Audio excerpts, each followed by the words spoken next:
Welcome to day 6 of Brand 10,000 W Combinator 100 Days to Leadership Transformation series. On GCPAD, I extend a very warm welcome to all of you to this wonderful evening. We had great speakers and great topics in the last 4 days. We had sessions on cybersecurity, how to manage your finances, how to handle stress in business through a dancer's perspective. We had a session on power posing your way to confidence. And yesterday we had a session on innovation. Hope you all are enjoying these sessions. We know that we are all going through the same situation, and we want you to come out of this sad and depressing thoughts about the pandemic, and we want you to adapt to the new normal. And that's why GCPAD is bringing different speakers from different parts of the world to help you see and know and learn that we are all together in this, and we are there to support you to bounce back. GCPAD is bringing you the best way to connect with people from different parts of the world and also to network globally. We also have our energetic audience joining us from New York, Scotland, Tunisia, South Africa, Nigeria, Ghana, Kenya, Italy, Poland, Malaysia, Switzerland, and also we have people from Dubai and other places in the Middle East. I'm joining from Oman, and our today's speaker is joining us all the way from Charlotte. Before introducing the speaker, let me introduce myself. I'm Aparna G. Kumar, the Global Co-Chairperson of GCPAD, that is the Global Council for the Promotion of International Trade, a not-for-profit registered in India and South Africa. The mission of GCPAD is to handhold, empower, and support SMEs globally.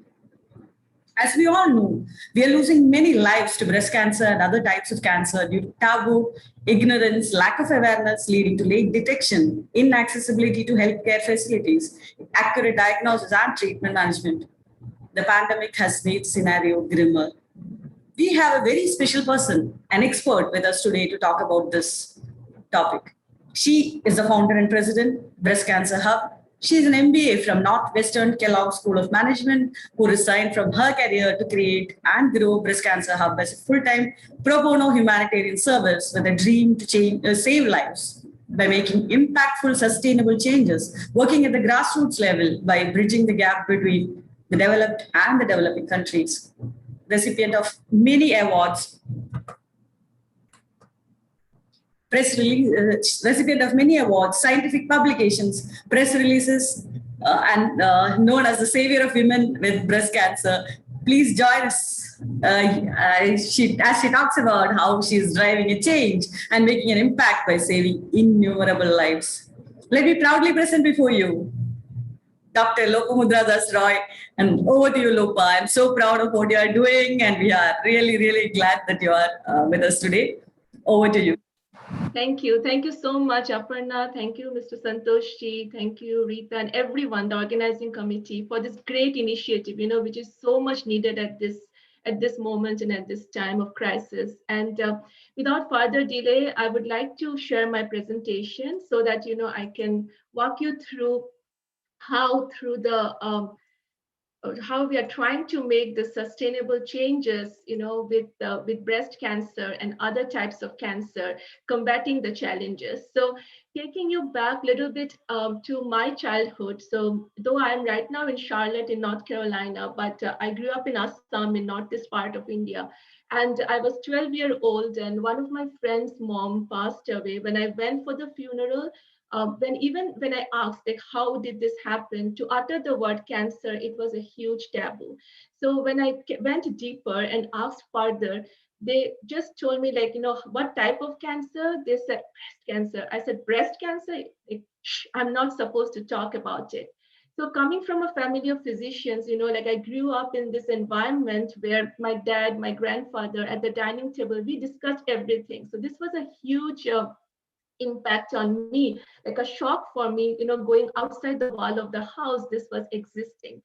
So over the years, again, I realized that cancer became a household name, like a death sentence. Whenever I would hear that someone detected with cancer, it would be like, the person is going to die, which is not true, because early detection saves lives. And knowing this thing going on, I really wanted to understand the mechanism, the signaling pathway, the therapies, how to cure cancer. And that's how I dwelled into this whole, with the profession of being a scientist as a profession. But when I was doing this, I realized that, still, like I would go for the conferences in India or even in the US, many women were dying because of, how mammograms, which is the screening process, these are the challenges. I'll bring it up today in today's discussion, how mammograms can also miss tumors, which is still not known in the US. And also men get breast cancer.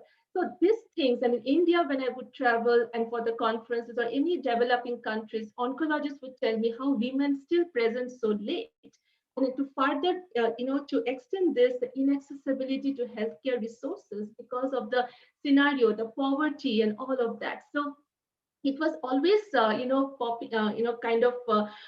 building up in me. And then that's how in 2017, I felt that, there are simple solutions which can save lives, and we are totally ignoring that. So that's when I started the new chapter of Breast Cancer Hub. And I would like to, start with a tribute. She is Lotika Das, and we lost her in 2018. So when one of my friends, she's one of my friends' sister-in-law. So when he went to discuss with her, and you know what she said? So we always know that taboo, with breast, the word taboo, that women do not want to speak about it, is the shyness. But from the many interviews that I have taken, like from Manjeet, from others, who we lost now, they said they did not know. They were not aware that a painless or painful lump could be cancer. So that is the ignorance, and whose responsibility is it? It is our responsibility to translate the information. That's why the awareness is so important. The right education, not this WhatsApp forwarded messages, like the correct protocol to bring it forward to the common people, to everyone in simple languages, in layman terms. Now, I also want to talk a little bit about another scenario, which when I was first talking in India, 99%, men and women were not even aware that men get breast cancer too. Even in the US also, it's a huge challenge because for men, they think it's a woman's disease and they're more shy to talk about it. I know men who committed suicide because they had a lump in the breast, breast cancer. I know men who told me that their kids, their own children, didn't want to tell to their friends that, my dad has breast cancer because their friends are going to make fun of them. So how sad this can be, right? And then how early can this happen? So you see here, Brett Miller, he's the founder of Male Breast Cancer Coalition, and we collaborate with MBCC. And Brett felt the lump at the age of 18. So that's why it's so important that early detection plus, the awareness needs to be earlier at the age, which we miss out. How many of us over here, even our women in the family, how many of us actually have gone for screening? Not like for the diagnostic. Screening means when we have no problems, we go for clinical breast exam, or X-ray of the breast, or ultrasound of the breast. Diagnostic is when we are having issues, and that's what the problem is. It's very important that we do the screening of the breast cancer for the men also and the women also. Now here we see Marlene's picture, right? So Marlene, he was the principal of a school. He was fighting for breast cancer for women, but he did not know that he also had breast cancer. So when it was detected, it was too late and we lost him. The reason why I bring it up, so when I first started Breast Cancer Hub, there were a lot of resistance. A lot of times, even women and men from India, from US, they said, Lopa, this is only needed in the villages. You don't need our people, we are so aware. Sometimes I feel that it's difficult to translate information to the educated population, but the villagers, who do not understand anything, it's so easy, they grasp it so well. That's why I bring up the picture, the scenario where irrespective of education, irrespective of socioeconomic conditions, situation is green. And we need to really work on that. But how do we do that? So that's when I started to go more deeper, doing interviews, real-time interviews. Why are these women who are educated still detected with stage 3 or 4? Where with breast cancer, the stages are stage 0, stage 1, stage 2, stage 3, stage 4, and then mostly like stage 3, A, B, C. So what What are the fundamental reasons going on? So when I went through, I realized that, like, for example, this woman here, she was doing homeopathy for 1 year because even when she felt the lump, the doctor said, you need to come back to me. She did not go. So that's how the cancer from stage 1, it progressed to stage 3. Many women, they do, or with any type of cancer, we are doing Ayurveda, we are doing homeopathy. I'm not against any of that. I totally support that. But when cancer strikes, we need to take the tumor out. And then, because no study is being done that in parallel also, if we are doing the treatment, how is going to affect the cross reactivity? Because the potential of the traditional treatment of surgery, of chemotherapy, of radiation, the efficacy may decrease. So I would always request that this is very important. This is a huge, roadblock that I face is we need to be transparent with our oncologist, even when detected with cancer. We cannot take other treatments in parallel. We can take all of that. Once as if we're having some side effects of the main treatment, then we can take some of the, the supplements. But then that cannot be our primary treatment. So, and also we can dwell into that once we finish our treatment. That will help with the prevention. But once it happens, we really have to go to the conventional treatment, which is very important. That's why many moms we are losing because they do not do that. And on the other hand, these two women who are so amazing, they told me like this, in the local language, like, I didn't even know what cancer is. I felt this lump for a long time. My daughter just accidentally touched my breast. So, so this is how they got detected, but they are survivors. You can see all of them detected at stage 3. Even when we detect the breast cancer at stage 3, women survive, men survive. Stage 4 is when it becomes very difficult to cure. That means from the breast, the cancer has spread to the distant organs. And we get a lot of time for that. But that's why we have to address early, even with stage 3. So their interviews are all posted on our website because they are the inspiration, and they themselves tell us like what actually went wrong. Now, so what happens? So what is the first strategy that I did with the transformation? The thing is break the breast taboo. We have to openly discuss about breast health because breast is just another organ. Like a lot of times I went to this so many conservative places in India, or I'm being told many times by many, if I'm invited, I said, look, Dr. Please don't mention about the breast self exam card. Don't, because we have very conservative people in the forum. They are all educated, but still they don't want to listen to this. Then I said, then please don't invite me over the forum, because I have to talk about it because we have lost so many lives we can't do anymore because we do not discuss. Breast is just another organ. Like my dad, he used to be an advocate for breast milk all the time. So I always heard my dad saying that, breast milk gives the best immunity. The moms need to really work on the breast milk, feeding the baby. So I always tell everyone, if anything goes wrong in the breast, why are the moms so shy to talk about it? And now even the men get it too. So we know that. So there's no need to shy. So we have to openly discuss because breast cancer, when detected early and treated correctly, that's another challenge is we need to know how the treatment protocol persists. And that's where we also step in that because it is curable, it is very much curable when detected early and treated correctly. So how do we do that, right? So what is the mechanism? So basically with the breast cancer screening, we have to start doing breast self-examination from the age of 17 or 18. And how we came to this solution, I'll tell you in the next slide. But the other proper protocols are from the age of 40, we need to go for mammogram, which is the X-ray of the breast. Now, mammogram has challenges. I'll talk about it in another few slides. But from the age of 40 and 44, women have the option of doing screening mammogram. From 45 to 54, we have to go for mammogram every year. And 55 and older, we have to switch to mammogram every other year.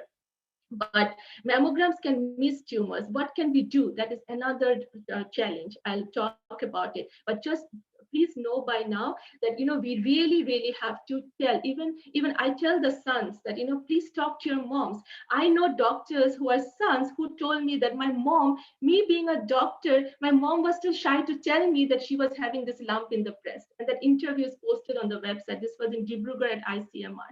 So please, even I request the sons, I request the husband, I request the dad, talk to your spouse, talk to your partner, talk to your daughter, talk to your sister. There's no need to be shy anymore because, each life matters for us. Now, what happens to the younger women? Another problem that we are seeing globally is earlier it was so as I said, right, the screening starts from the age of 40, but younger women are getting breast cancer too globally. So what are we supposed to do for that? So that also we are going to address here, which we bring a solution to. So what is the solution? Breast self-examination. So what I thought was, very important was when I first thought, okay, now I'm going to go to India, I'll be going to the urban India, rural India. But if I go and tell everyone that please go for, screening mammogram, even in urban India, women told me, even my mom is hesitant, even though she's educated. She would say, no, it's in a cancer center. I don't have cancer. I don't want to go there for a mammogram. And I cannot fight this culture induced inertia, but I cannot blame anyone too, because that's how we grew up. So we have to think of an alternative. And that's when I felt that I worked with the oncologist here and with Male Breast Cancer Coalition. And we developed in simple steps, breast self-exam card, one side for women, and for the first time, one side for men. And now the next situation was that now, if I go to the villages and I'm talking in English, giving it out in English, it will not work. So what I did was, I'm so thankful to the BCH volunteers because it is not Google translated, but from scratch. We translated it, and now in the last 2 years, 2 and 3 years, we have it in 22 languages. For example, if I'm going here, this is Hyderabad, this is a slum area in Hyderabad, and this is in 2019 July. So, when I went there, you cannot imagine the way women were taking it.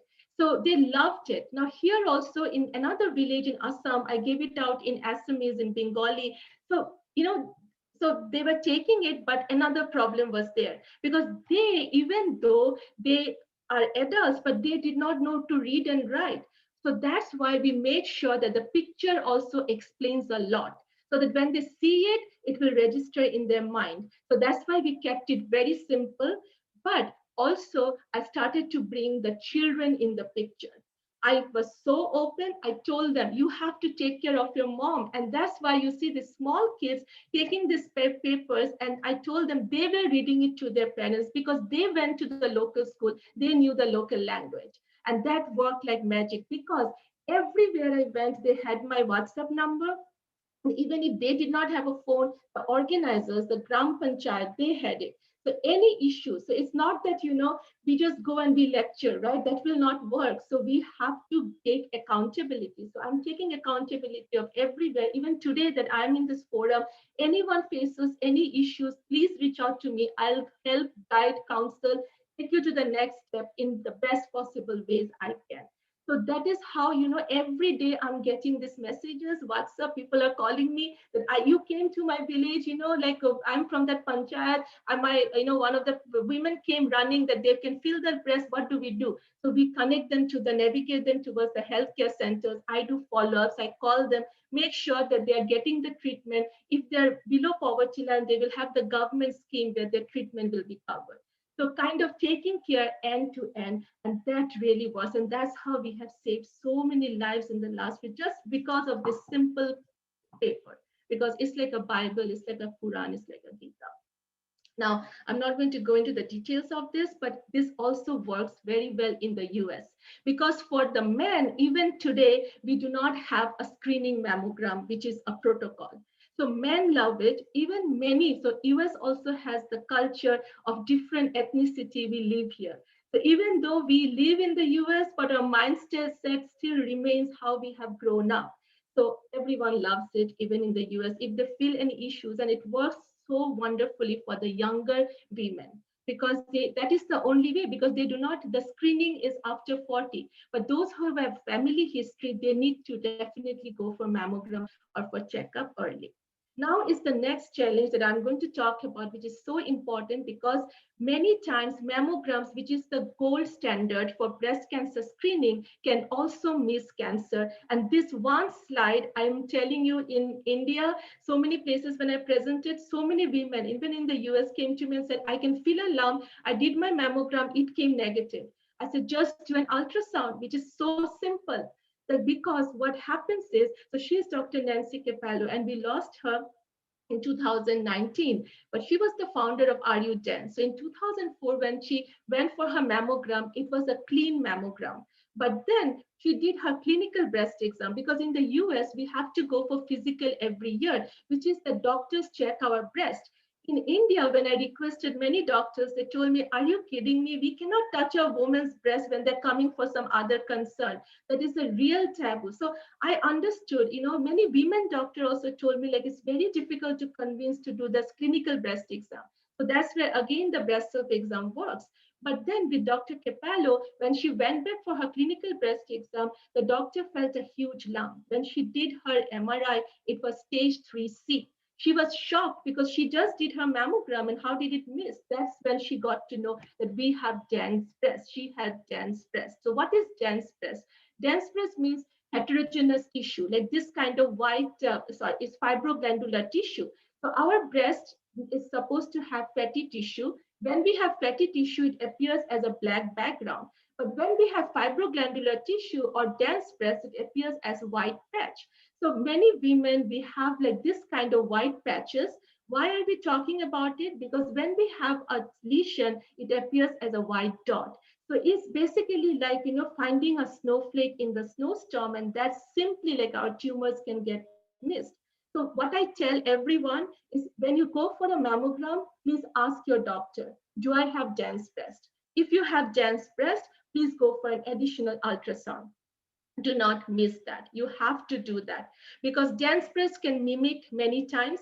Also, regularly, even when we go for mammogram, regularly do your breast self exam, because mammogram or ultrasound is once a year. Lump can develop anytime, at any time. And if it's an aggressive type, then it will grow very fast, because with the tumor, it's not like one type of tumor. There can be different types. Like some may be like grade 2, grade with an intermediate aggressive. Grade 3 means very aggressive. It's very important that when we are having a lump, irrespective, we need to report to the doctor immediately. Now, the next concept that I'm going to bring it up now, what actually we did for the grassroots, like going deeper, is the village adoption and how it changed and what is the inception. So this was again 2019, 28 July. This is in Boracay Tea Garden in Assam. So I just finished my session and everyone listened to me very nicely.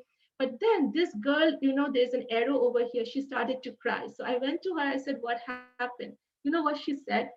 She said, why didn't you come to my village last year? My mother just died. And she's just 18-year-old at that time. Because her mom did not know that a lump could be cancer, and she was so shy to tell anyone. So I told her, so, like, since this is a forum also on the leadership category and the transformation, I always tell everyone that, we need to just follow our heart.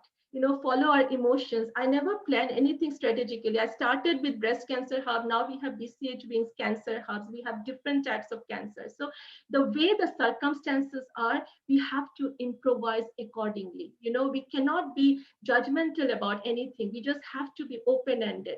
Whatever comes, we have to understand how best solution we can give for this particular community.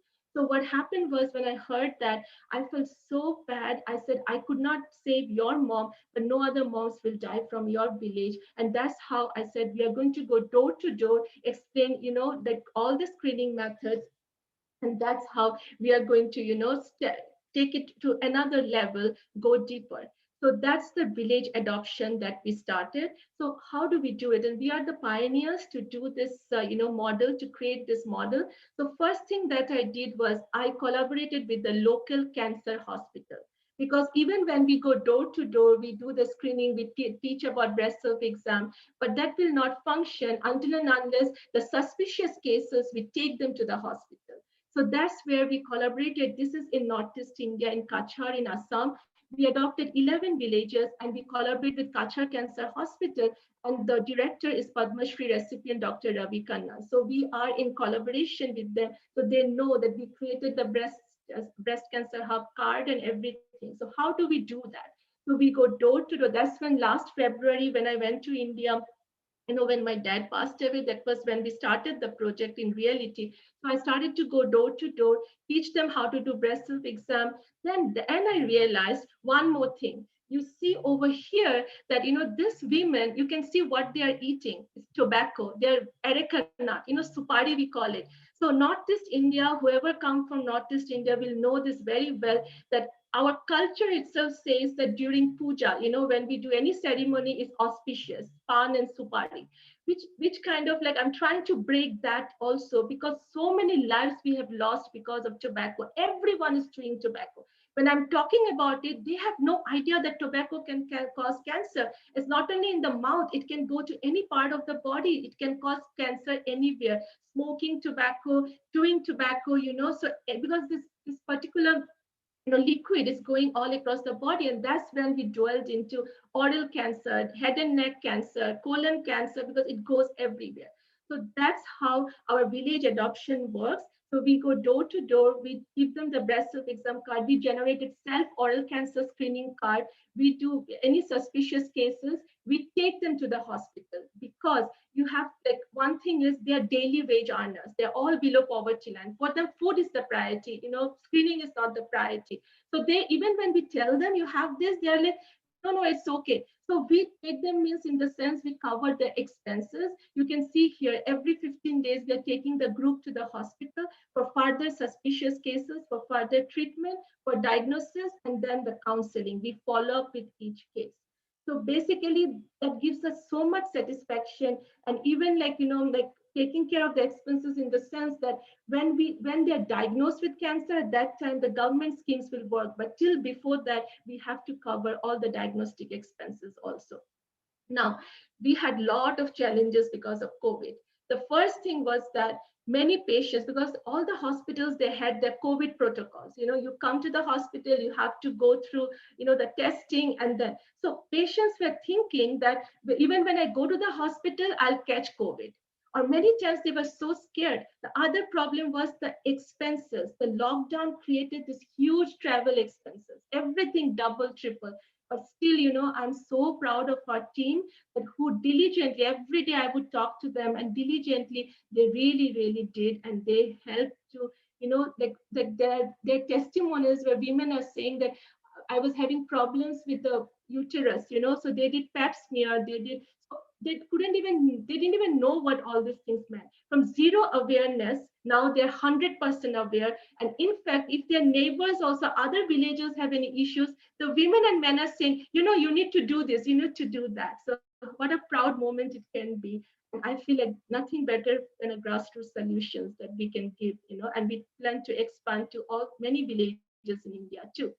Now, during COVID, as I said, right, because we are talking about COVID also. So during this door-to-door screening, we found that one day at 2 a.m. in the night, I get a phone call from our project coordinator, Sana Lembi, that, we went and we saw that people are eating rice with chili. Because even though the aids were given of the ration and all, because it was locked down, but those were so interior, it never goes there. So that's when, my head just spun. So now we have to give food. So in the same way, like, we didn't think that it was a cancer organization, because we just had to feed the people over there. So that's how we did the 5 replenishment of food. We went door to door, because, for me and for our team, they are hardworking people. We did not want them to come in a line and we are going to give them food. We went to each household, put it on their doorstep, and we maintain database for every family. We have database, every member, because we are doing the screening there. Whoever, even today, even if they're having issues, we are providing them with the ration to the best of our capacity. Now, we also took another step last year during the COVID, is that the villages, when we were shocked to see that there were no COVID protocol measures.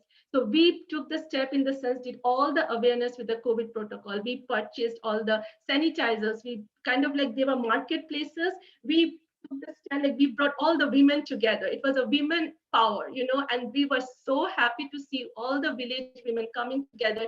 And we created this protocol in the local languages. We went to the market, and then, like, we kind of separated the people. We put all these arrows where they will stay. And you cannot imagine, those villages, they were hardly affected with COVID at that time.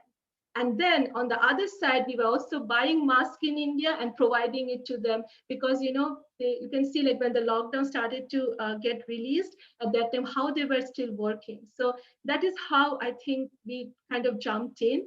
Even in the US, we did not stay numb. So what we did was huge crisis of masks. We generated 1,545 masks in just 35 days, and we donated to 26 organizations in North Carolina, South Carolina, even in Chicago. So we had a team of 100 volunteers. And during this whole travel, like we were not allowed to travel. I was taking fabric from one house, giving fabric to another house. People were sewing at home. I was picking it up, shipping. We had this team formed.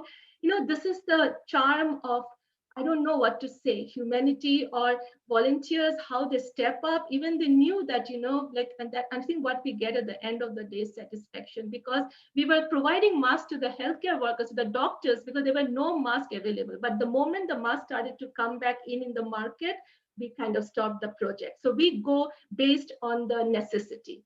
Whenever is utmost needed, we just jump in. And now what we are doing is during the second wave, I know Aparna, you might have seen in the BCH India group. So we generated, I kind of saw that the information is all scattered. So anyone who needs help with any resources, you can go to Breast Cancer Hub website.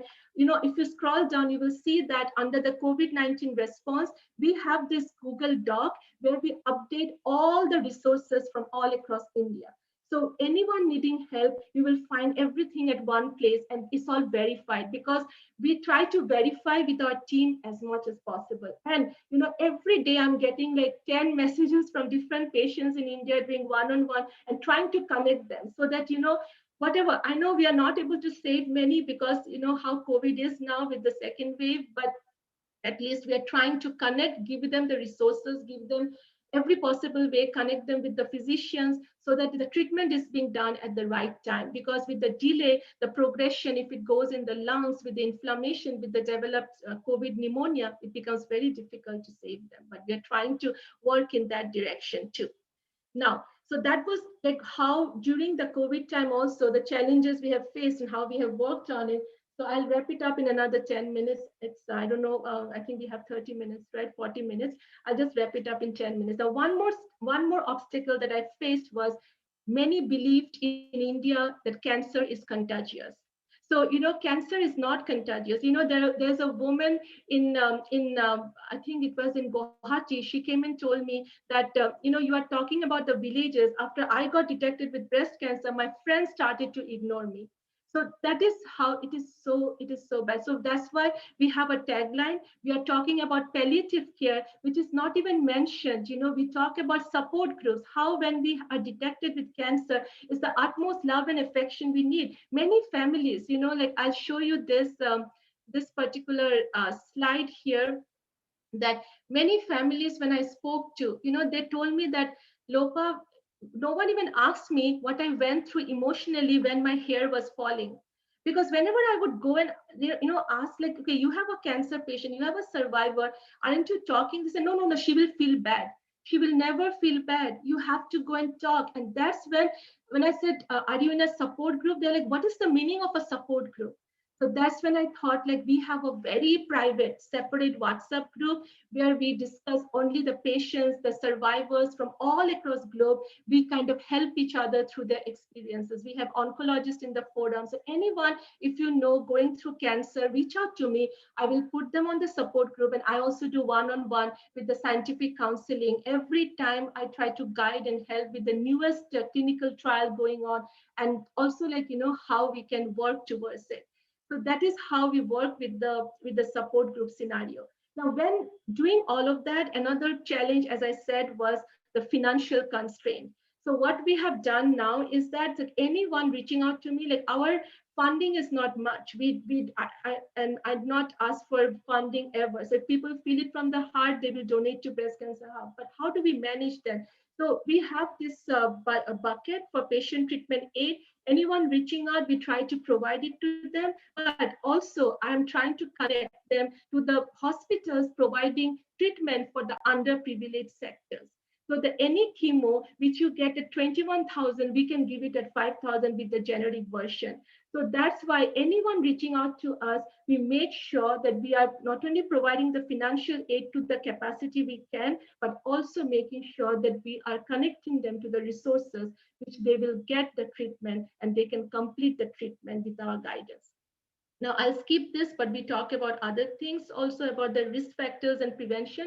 One more thing I want to bring it up, being a hardcore researcher, I cannot sustain, my brain will not function if I don't do research. So what I'm trying to do is, even in research, now I'm trying to bring the true scenarios and data by penetrating into the untapped sectors, doing the clinical data analysis, comparing the US and India, comparing the global centers, like where are we going wrong? Because people believe data. So that's when with the publication, we can help making changes in the healthcare policies in the future. And I'm involving the students equally, the youngsters equally.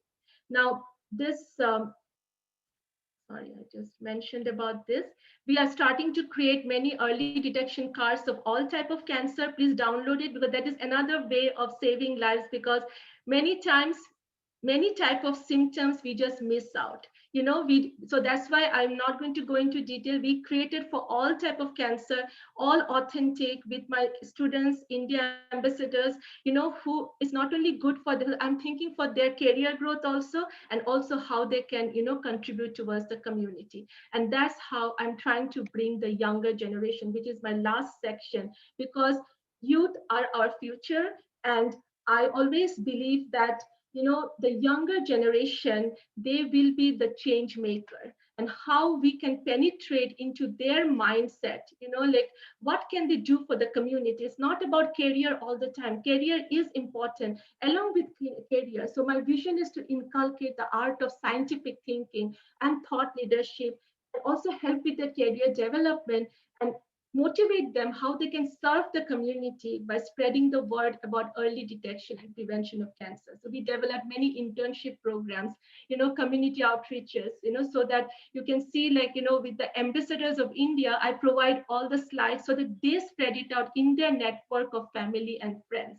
Because lifestyle is equally important, because that is the age when they go through tobacco consumption, healthy eating, junk food. So how cancer can be prevented, and making the youngsters spread it out in their network. So that is how, and I think that really is helping. And you can see how excited these young kids are to do all the outreaches. And I cannot be more prouder. I think my biggest satisfaction is also mentoring the students. And, when they roll out, they just, I cannot tell you how proud I feel of them. So that is how, through grassroots level, from all sectors, from poverty, from even in the urban sectors also, women are reaching out to me, because breast self-exam card works. Early detection of other cancer cards are working like magic. When they reach out, we navigate them towards the healthcare resources. If they're below poverty line, we make sure that treatment is being done, and counseling in the proper way, so that the correct treatment is done. And whatever the new era of medication is, I'm guiding them, telling them, you go and speak to the doctor, ask them this questions, because it is your body, you are the advocate of your body. And I cannot do this alone, because I can only do this because of everyone here, because each of you now can spread the word. Take it forward, about early detection, prevention, and anyone facing any problem, you can just reach out to me. I'll try to do my best to help. And saying that, I would really, really like to thank GCPIT, then GCCR, for this great initiative, and for giving me this platform to come in front of you all. And, like whatever way I can help the community, I'm always there. And I always say one thing, that I cannot do this alone. Together, only we can help save lives. Thank you so much. Thank you for listening to me today. Thank you so much, Dr. Lopa. That was really amazing work you are doing through BCH. And I was getting goosebumps as you were explaining your activities, especially what you are doing during COVID time, and also for the BCH adopted villages, and also involving the youth and children in your activities. That is something really amazing. As I always tell you, I'm proud, so proud of you, and I feel so grateful for the work you are doing. God bless you. Thank you so much. Thank you. It was really an eye-opening session. I'm sure our audience also would relate to what you were saying. I believe it's still a taboo to talk about breast cancer, and I also have lost a few of my friends and relatives to cancer. And I could really relate to what you were saying. And even I didn't know that men also could get breast cancer. I came to know that only when you did that session for us in Calicut. In Calicut. Yeah. That was before the pandemic. Yeah. And thank you so. Tell me. No, thank you so much, Aparna. And any questions from the forum? Yes, I'm opening the questions I'm opening the session to the audience. And before that, yes, Anju ma'am, over to you. Yes. Anju ma'am. Lopa, hello, how are you? I'm good, thank you. Great, I have listened to you before also. I just wanted to know one thing. I lost my sister because of breast cancer last year, Now, what her daughter needs to take protection of, like you said, it's not contagious. So what I should advise her daughter? Yes, absolutely. So thank you for bringing it up. So when I do a proper breast cancer session, I mention everything, about the genetics and all of that. But because we had 30 to 40 minutes, I just wanted to, put out like the important aspects. So Anju ma'am, I would say you also need to do the testing too. So you have to go for the BRCA mutation. So this is called the BRCA1 and BRCA2. So when in a family, if someone is having breast cancer or ovarian cancer, so we really, really need to do this testing, which is called the BRCA mutation, BRCA1, BRCA2. So the daughter, even the son, if you have a brother, everyone needs to do this testing. Because we always think of the daughter and the sister, but we always forget that the gene, the BRCA mutation, can be inherited by the males also. So many times, we have seen that if the BRCA is present, then those men are more prone to breast cancer and even prostate cancer too. So we have to be on top of it. So please I'm requesting your sister's daughter to do the genetic panel testing, and I would request, if your sister's daughter comes as positive, and if other members also in your family have different type of cancer, please do the genetic testing panel test, and you can share the reports with me, because I can read it through and I can explain the next steps, how you can take the next precautions. Thank you so much, Lupa. But the only thing is, like, every year, there is an institute, the Cancer Institute by the government. I get myself tested with the mammography and all the tests, whatever concerned in that institute. In Delhi, it's in Bengali market. So like 2019 was my last, because 20 and 21 due to the lockdown, I couldn't go, and that institute is not open. But never too late, of course. They made my card also, and every year I go and get it done. Till so far, it's been really good. The reports are negative. I mean, but then I think now it's time I should go one of these days and get them, take my card and get it done. I and myself and my husband, both of us get it done. Very nice. I'm so proud of you. So Anju ma'am, do you know if you have dense breast, because you are getting your mammogram done, right? I don't. They told me, the doctor there was very good. Perfect. That's very good. Yeah, I'm so proud of you. I wish every woman in India, who can manage, who can afford screening, they need to take this. In fact, I tell all my family members, like my in-laws, my sister-in-laws, everybody, yes, men I've never, but then now I'll start telling them also. Yes. But then, even then, Anju ma'am, do the breast self-exam. Like for both men and women, we have it in 22 languages. Anyone can download it, and all our services are free of cost. So everything is like free. So please download and share within your network. That really helps. I get it done. Thank you so much. Thank you so much, Anju ma'am. Thank you, Anju ma'am. Any other questions? Yeah, thank you so much, Dr. Lopa. So attending session gave me more, informative actually. Otherwise, I was looking at all the like LinkedIn profiles and all, like, but I didn't get clarity on that. So now I feel that, I'm from CMSME platform from Telangana. Probably we would like to associate in whatever way it is possible. I'll get in touch with you. I'm so excited because, last time I tried to do one session on this with some doctor, but it did not work out because none of the seniors were ready to attend it. they were even feeling shy. So probably I feel that, maybe through this platform, we can try to reach out. It's not only rural, but in urban, like in Hyderabad itself. Yes. I know, Miss Pravina. So thank you for bringing this up. So I was in Hyderabad for 1 week. You can't even imagine to so many places I went. I even went to Mehboob Nagar from Hyderabad, all alone from Mahatma Gandhi bus stand, so to do sessions there. And I have the Breast of Exam card in Telugu and also in Urdu. So I know that these are the two prominent languages in Hyderabad. So please, reach out to me, and I'm always there for sessions for the cause. So whatever way I can.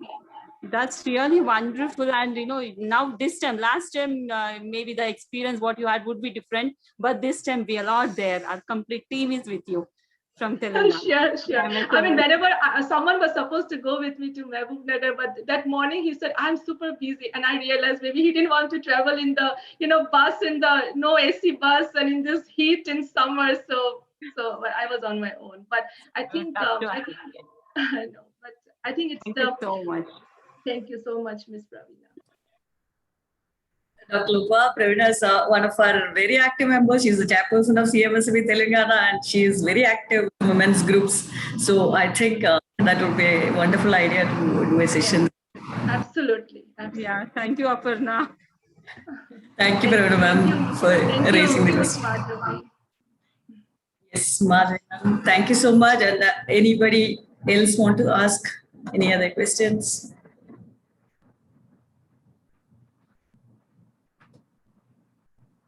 I think we don't have any more questions, and so let's conclude the session. Thank you so much. That was really an amazing session. As always, Dr. Lopa, I'm sure everybody who was listening to you would have found it useful as well. And the dear audience, on behalf of GCPIT, I thank you all for joining us today. If you feel this session has benefited you, we request you all to please go to our Facebook page and post your positive feedback there. And also to support us and the activities of Breast Cancer Hub and help us save more lives. If you want to connect to Dr. Lopa directly, please go to our website, gcpit.org, and you have an option to connect her through email. And if you feel you are an exceptional leader and you want to join us, please contact us at gcpit.org. See you tomorrow. We have another global leader from India, Ms. Geeta Goti, to tell us about how to tackle domestic abuse during the global pandemic. See you all tomorrow. Till then, this is Aparna G. Kumar signing off. Stay safe. Good night, good afternoon, good morning, whichever part of the world you are joining from. And Dr. Lopa, would you like to add something as a remark? No, thank you so much. I look forward to conducting more outreaches at the grassroots, and so that together we can save more lives. Thank you.